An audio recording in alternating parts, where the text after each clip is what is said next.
Visakha steels దగ్గర ఆ కార్మికులని contract ఉద్యోగస్తులని 2000 మందిని తొలగించినందుకు ఒక ప్రొసీజరు ఓ పద్ధతి లేకుండా ఆ కారణంగా 2000 మందిని ఉద్యోగాల నుంచి తొలగించినందుకు నేను అక్కడ ఆమరణ దీక్ష చేస్తానని కూర్చుంటే రాత్రికి పోలీసులు మమ్మల్ని లిఫ్ట్ చేయడం జరిగింది. ఎందుకని అడుగుతున్నాం? ప్రజాస్వామ్యంలో డెమోక్రటిక్గా పీస్ఫుల్గా ప్రొటెస్ట్ చేసే అవకాశం ఈ రాష్ట్రంలో ప్రతిపక్షాలకు ప్రజలకు ఉందా లేదా? మేము చేసింది అక్కడ విశాఖ స్టీల్లో కార్మికులకు అన్యాయం జరుగుతుంది. 2000 మందిని ఉద్యోగంలో నుంచి 3 నెలల్లో తీసివేయటం జరిగింది. ఇది అన్యాయం అవునా కాదా అని ప్రశ్నించడం తప్ప. 2000 మందిని తొలగించేశారు, ఇంకో 3000 మందిని తొలగించడానికి సిద్ధంగా ఉన్నారు. కనీసం ఇప్పటికైనా పాలకులు మేలుకోవాలని మేము దీక్ష చేయబోతే మీకేమిటి అభ్యంతరం? నిజానికి విశాఖ స్టీలు కాంగ్రెస్ పార్టీ నిర్మించిన ఒక ఇండస్ట్రీ. 1971లో ఇందిరాగాంధీ గారు దాని శంకుస్థాపన చేస్తే రాజీవ్ గాంధీ గారు ప్రధానమంత్రి అయిన తర్వాత దానికి కావాల్సిన పూర్తి నిధులు ఇప్పించి ఆ ప్రాజెక్టును పూర్తి చేస్తే పివి నరసింహారావు గారు దాన్ని జాతికి అంకితం చేశారు. అంత గొప్ప ప్రాజెక్టు. అంతకుముందు జగన్మోహన్ రెడ్డి గారు ఏం చేశారు? ఇప్పుడు మళ్ళీ ముఖ్యమంత్రిగా ఉన్న చంద్రబాబు గారు ఏం చేస్తున్నారు? పవన్ కళ్యాణ్ గారు ఏం చేస్తున్నారు? 2000 మందిని ఉద్యోగాల నుంచి తీసేస్తే కనీసం ఒక్కరైనా స్పందించారా? ఒక్కరికైనా చీమ కుట్టినట్టయినా ఉందా? 2014లో కాంగ్రెస్ పార్టీ అధికారం కోల్పోయింది, బీజేపీ పార్టీ అధికారంలోకి వచ్చింది. అప్పటి నుంచి మొదలయ్యాయి విశాఖ స్టీల్ కు కష్టాలు. క్రమేణా బీజేపీ పార్టీ కొత్త రాష్ట్రం అని కూడా చూడకుండా, కనికరం లేకుండా ఒక్క రకంగా కూడా విశాఖ స్టీల్ ని ఆదుకోలేదు. బీజేపీ పార్టీ అన్ని విభజన హామీలన్నీ తుంగలో తొక్కింది. మనకు స్పెషల్ స్టేటస్ గురించి న్యాయం చేయలేదు, పోలవరం గురించి న్యాయం చేయలేదు, రాజధాని గురించి న్యాయం చేయలేదు. కనీసం విశాఖ స్టీల్ ఉన్నదాన్ని పరిరక్షించడంలో కూడా బీజేపీ పార్టీ విఫలమైంది. ఒక కుట్రతో బీజేపీ పార్టీ విశాఖ స్టీల్ కున్న భూముల్ని అమ్ముకోవాలి, అది కూడా అదాని జిందాల్ లాంటి వాళ్ళకు అమ్ముకోవాలి అన్న కుట్రతో పథకం ప్రకారమే సైలెంట్ కిల్లింగ్ చేసింది విశాఖ స్టీల్ ని. క్రమంగా ఒక్కొక్కటిగా బీజేపీ ప్రభుత్వం కావాలని విశాఖ స్టీల్ ని కుంటిదాన్ని చేసింది, అవిటిదాన్ని చేసింది. ఒక్కొక్క రకంగా హ్యాండిక్యాప్ చేసుకుంటూ పోయింది. ఒక కుక్కను చంపాలంటే అది పిచ్చిది అన్న ప్రచారం పుట్టిస్తే చాలు అన్నట్టుగా ఇది ఒక లాస్ మేకింగ్ కంపెనీ, దీనికి హోప్ లేదు అన్న రీతిలో దీన్ని తయారు చేయడానికి క్రమేణా ఒక పథకం ప్రకారమే ఇది చేయడం జరిగింది. పోనీ మన నాయకులు ఇక్కడ ఏమైనా చేస్తున్నారా అంటే ఒక్కడు కూడా ప్రశ్నించేవాడు లేడు. మొన్నటికి మొన్న 11,000 కోట్ల రూపాయలు ఇస్తామని చెప్పి 8,000 కోట్ల రూపాయలు ఇచ్చారు. 8,000 కోట్ల రూపాయలు నేరుగా విశాఖ స్టీల్కి వచ్చిందట. ఒక అర్ధగంట మాత్రమే అకౌంట్ లో ఉంది, నేరుగా రుణాలు చెల్లించడానికి అప్పులు చెల్లించడానికి వెళ్ళిపోయిందట. మరి ఎందుకు ఇచ్చినట్టు? అప్పులు చెల్లిస్తున్నామని ఒక మాట చెప్తే సరిపోయేది కదా. ఇవ్వడం ఏంటి? ఒక చేత్తో మళ్ళీ ఇంకో చేత్తో తీసుకోవడం ఏమిటి? ఏదైనా ప్లాంట్కు సహాయం చేస్తున్నాము, మేము డబ్బులు ఇస్తున్నాము, 11,000 కోట్ల రూపాయలని పెద్ద పెద్ద పండగలు చేసుకుని పెద్ద పెద్ద అడ్వర్టైజ్మెంట్లు చేసుకుని ఇచ్చారే. కనీసం ఆ ప్లాంట్ రా మెటీరియల్ గా డబ్బు వాడారా? కనీసం ఆ ప్లాంట్ ఎక్స్పాన్షన్ గా డబ్బు వాడారా? కనీసం ఆ ప్లాంట్ 6 నెలలుగా జీతాలు ఇవ్వటం లేదా ఎంప్లాయీస్ కి? కనీసం ఆ జీతాలు ఇవ్వడానికైనా వాడారా?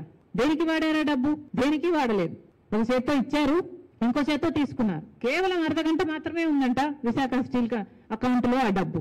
మరి పాలిటిక్స్ కాకపోతే ఏమనాలి దీన్ని? అతి తెలివి కాకపోతే ఏమిటిది? ఇంకో 3,000 కోట్లు బ్యాలెన్స్ ఉంది, దానికి కూడా కండిషన్ పెట్టారట. 11,000 కోట్ల రూపాయలలో 8,000 కోట్లు ఇచ్చేసాము, బ్యాలెన్స్ ఉన్నది 3,000 కోట్ల రూపాయలు. ఆ 3,000 కోట్ల రూపాయలు కూడా మీరు ఎంప్లాయీస్ను తగ్గించకపోతే ఈ 3,000 కోట్ల రూపాయలు ఇవ్వము అన్న కండిషన్ పెట్టారట. కాబట్టి 2,000 మందిని ఆల్రెడీ తొలగించేశారు, ఇంకో 3,000 మందిని కూడా తొలగించాలి అన్న కండిషన్ ఉంది అని ఆ జేఏసీ వాళ్లకు చెప్పేశారు. అంటే ఆ 3,000 కోట్ల రూపాయలు కూడా రావాలి అంటే ఈ 5,000 మందికి ఉద్యోగాలు ఊడాలి. ఏమిటండి ఇది? అన్యాయం కాదా? అమానుషం కాదా? అసలు ఎవరండి ఈ ఉద్యోగస్తులు? ఆ విశాఖ స్టీల్ కోసం భూములు ఇచ్చిన వాళ్ళు. ఆ విశాఖ స్టీల్ ఈరోజు ఉంది అంటే వీళ్ళు త్యాగాలు చేస్తే ఆ భూములు ఇచ్చిన వాళ్ళే ఉద్యోగస్తులుగా ఉన్నారు. ఇప్పుడేమో 45 సంవత్సరాలు నిండిన వాళ్ళందరినీ మెడికల్ టెస్ట్ చేయించుకోమంటున్నారట. అంటే తీసేయడానికి మళ్ళీ అదొక బహానా, ఏదో ఒక రకంగా ఏదో ఒక కారణం చూపి వాళ్ళని తీసేయాలి. కాబట్టి ఇప్పుడు మెడికల్ టెస్ట్ అన్న ఇంకో కొత్త ప్రొసీజర్ ఒకటి స్టార్ట్ చేశారట. ఇప్పుడు ఉద్యోగం చేస్తున్న వాళ్ళల్లో భూములు ఇచ్చిన వాళ్ళు కూడా చాలా మంది ఉన్నారు. ఏ 12,000 రూపాయలకో లేకపోతే ఇంకా తక్కువకు తీసుకున్నారేమో. ఈ రోజు ఒక్కొక్క ఎకరం అది కనీసం 12 కోట్లు చేస్తుంది. మరి అలాంటప్పుడు కనీసం వాళ్ళకి ఇచ్చిన ఉద్యోగాలన్నా భరోసా లేకపోతే ఒక కారణమైనా చెప్పకుండా మీరు తీసేస్తే ఇది అమానుషమని ఏ పాలకులకి అనిపించటం లేదా? 2,000 మంది రోడ్డున పడ్డారు అంటే 2,000 మందికి కుటుంబాలు ఉంటాయి, పిల్లలు ఉంటారు. అక్కడ వాళ్ళు నిన్న మాట్లాడే మాటలైతే మోడీ గారికి భార్యా పిల్లలు లేరు కదా, మరి మా భార్యా పిల్లలకు ఎన్ని కష్టాలు పడుతున్నారో మోడీ గారికి అర్థమవుతున్నట్టు లేదు మేడం అని చెప్తున్నారు. నిజమేనా? పాలకులకి అసలు నిజంగా అర్థం కావటం లేదా?